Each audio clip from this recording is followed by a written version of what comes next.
Hello, সবাই কেমন আছো? আশা করি সবাই খুব ভালো আছো। দেখো, আজকে একটা স্পেশাল দিন। পরে বলবো কি ছিল। তো দেখতে থাকো আমি কি কি করি আর সারাদিন সেটাই তোমাদেরকে দেখাবো। এই দেখো, আমি রান্না করেছি, কত কি রান্না। তো এখানে সব কিছু রান্না আছে, মাছ, চিংড়ি মাছ, 5 রকম ভাজা, চাটনি, আর এখন হচ্ছে চিকেন। চিকেনটা আমার এখনও কমপ্লিট হয়নি, তো চিকেনটা করছি আর সাথে করব পোলাও। তো এখানে গরম জল করে নিয়েছি, এরপর চাল দেবো, আমি চাল ধুয়ে ভিজিয়ে রেখেছি আর পোলাওয়ের চালটা দিয়ে আমি বসিয়ে দিয়েছি। এবার মিষ্টুর স্কুল থেকে আসার টাইম হয়ে গেছে, ও চলেও এসেছে স্কুল থেকে।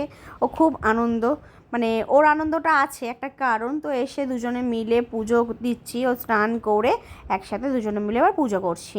আমি ওকে হেল্প করলাম, ও ততক্ষণে সব কিছু করে ওর গোপালদেরকে খেতে দিচ্ছে, সব ঠাকুরকে খেতে দেওয়া করলো। দেওয়ার পরে মাথা ঠান্ডা রাখো, রাগটা কমাও, একটু ভালো করে পড়াশোনা করো, বাংলাটা ভালো করে পড়ো। হ্যাঁ, আজকে ওর বার্থডে, তো সেই কারণে আমি ওকে একটু ধান ধুবো দিয়ে আশীর্বাদ করলাম। ও তো বাংলাতে খুব ভালো, সে মানে সব থেকে বড় প্রবলেম হচ্ছে ওর বাংলা নিয়ে। তো ওই সাবজেক্টটা একদমই পছন্দ করে না। আর বার্থডের দিন এটাই আশীর্বাদ করি যাতে বাংলাটা খুব ভালো করে করতে পারে, ভয়টা যাতে ওর কাটে, এই আর কি। মায়েরা তো সবসময় সন্তানের মঙ্গল চাই, সেটা বড় কথা নয়। তো ওর জন্য আমি যা যা রান্না করছি, এখন ওকে আমি সাজিয়ে গুছিয়ে খেতে দিয়েছি। শেষে আমরা চলে গেলাম ডান্স ক্লাসে, আজকে ওর ডান্স ছিল, তো আমরা সেখানে চলে গেলাম।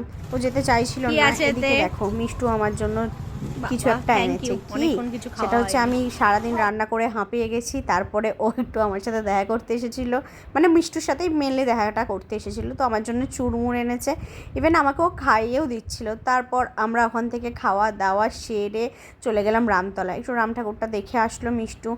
ক্লাস শেষ করে রাম ঠাকুর দেখে আমরা বাড়ি চলে এসেছি, বাট ওর মুড অফ ছিল, কারণ ওর বার্থডের দিন কোনো ফ্রেন্ডরা কেন আসেনি। তো সেই জন্য ওর জন্য একটা সারপ্রাইজ ছিল, বাট সেটা আমরা ওকে বলিনি। লাস্টে ও দেখে সারপ্রাইজড হয়ে গেছে। এটা ওর বার্থডের কেক ছিল। It's my birthday! Yay! Happy birthday to me! Happy birthday! Happy birthday! Happy birthday to me!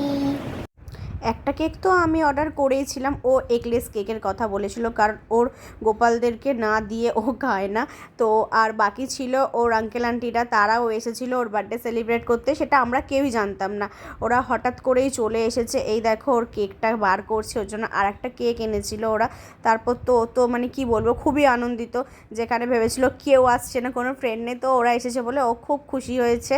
তো এরপরে ও কেকটা কাটিং করে ফার্স্টে ওর গোপু সোনাদেরকে খাইয়ে দিচ্ছে, রাধাকৃষ্ণকেও খাইয়েছে। Happy birthday বলো।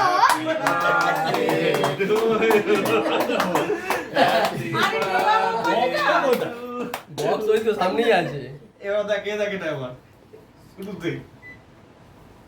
হ্যাপি বার্থডে টু ইউ, কেকটা হয়ে গেল আর হ্যাপি বার্থডে ডিয়ার মিষ্টু। কথাগুলো শোনো তোমরা, এদিক থেকে ওদিক হওয়ার জো নেই, ও বলতে শুরু করে দেবে। তো কেকটা কাটিং করেছে, করে নিজেই খেয়ে যাচ্ছে। সবাইকে যে দিই সেটা ওর মনে ছিল না, ও আগে নিজে খাক, তারপর সবাইকেও খাওয়াবে। তো তারপর আমরা সবাই মিলে কেকটা কাটিং করে কেকটা খাওয়া দাওয়া করলাম সবাই মিলে, খুব মজা হলো। তো ও কী কী বার্থডেতে গিফট পেয়েছে সেইগুলোই ও এখন দেখাতে বসেছে আমাদেরকে। ও মানে কতক্ষণে আনবক্স করবে সেটা নিয়ে হাঁপাহাঁপি করছিল। কিছু পেলে হলো, বাচ্চারা যেমন হয় আর কি। তো যা যা পেয়েছে ও সব কটা একটা একটা করে আমাদেরকে সবাইকে দেখাচ্ছে যে এগুলো এগুলো আমি পেয়েছি, এই আর কি। লেমটা আমায় সবাই দিয়েছে। বাবা, সবাই যা পেয়েছে সেগুলো সব দেখানো হলো। এই বোর্ডটা ওর তো ভীষণ পছন্দ হয়েছে, ও ওর নোনো ভাইকে খেতে দিয়েছে কেক। তো আজকের ব্লগটা এইটুকুই, সবাই ভালো থাকবে, গুড নাইট, রাধে রাধে।